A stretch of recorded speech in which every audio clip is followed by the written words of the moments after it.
Atkins diet. I spoke to my brother earlier, my older brother, who he's bigger than me, stronger than me, but we're both basically the same type of bodies. We both have big shoulders, small waist, big legs, athletic types. I think he's a little more athletic than me. Not that I'm not. He was a little faster as a kid. He could throw the ball harder.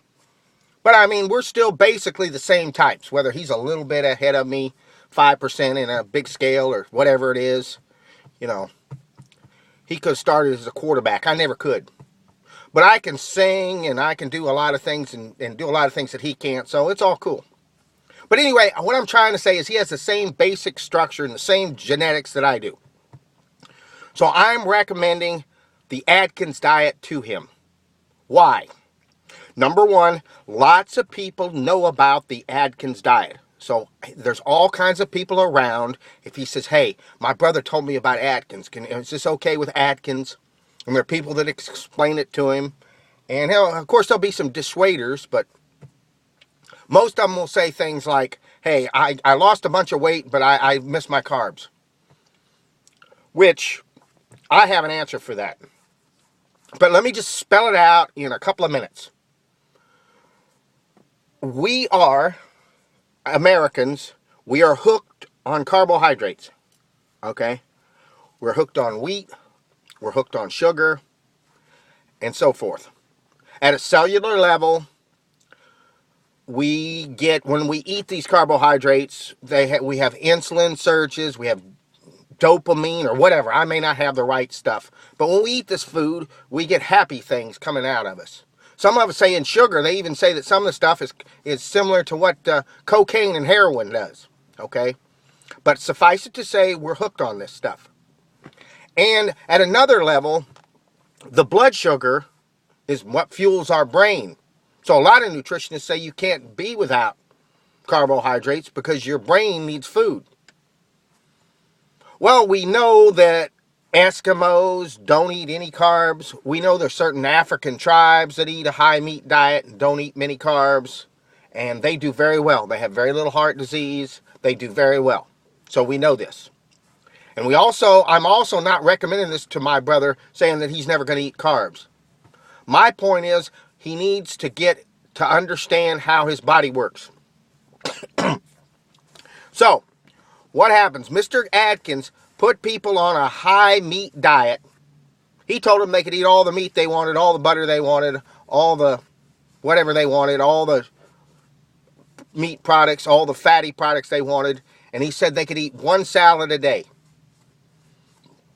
Okay, for a week. And what this does is it creates a state of, it does something to what's called the lipogenesis. So in my way of thinking, it makes your body and your brain start using ketone energy instead of sugar. Okay? Suffice it to say, it changes your body chemistry. And it makes your body start accessing the fat that's on you. Because we all have fat. Even if a guy is 10% fat and he weighs 200 pounds, that's 20 pounds of fat that he could live on. So he could live on his fat for a long time. And after a while, you'll start breaking down muscle and so forth. Okay? So, once you get into this stage, then your body's working better. So you can start eating carbohydrates, but not very many. And he says you do this for a week where you eat the salads, and then the next week you start adding carbohydrates in. And I think he would say things like tomatoes, lettuce, salads, things that have a lot of roughage and are low carbohydrates. Okay? And keep it under a certain amount. And then you should be able to lose about 3 pounds a week on this diet. And that's how he did it. Now, as far as your blood work, I think it's clear to me that saturated fat will increase your LDL, the fluffy cholesterol. I don't know what it'll do for the dense ones. I don't think it's that bad. I'm pretty convinced that the triglycerides and the dense carbohydrates that supposedly cause heart attacks, they're the culprit in heart disease. So carbohydrates are where the heart disease are coming from. But that's a controversial statement. What I'm just going to stick to is you need to go very low carbohydrates till your body gets where it's burning its fat stores for energy, and you need to almost just get off this drug of carbs. Now, after you get down to the weight you want, with whatever lifestyle choices you make, because I exercise a lot, then you can eat carbohydrates. And I personally use fasting and low carb as my tools. And I do exercise a lot. I don't know how much that helps, but I do exercise a lot. Okay, so there we have it. Bye-bye.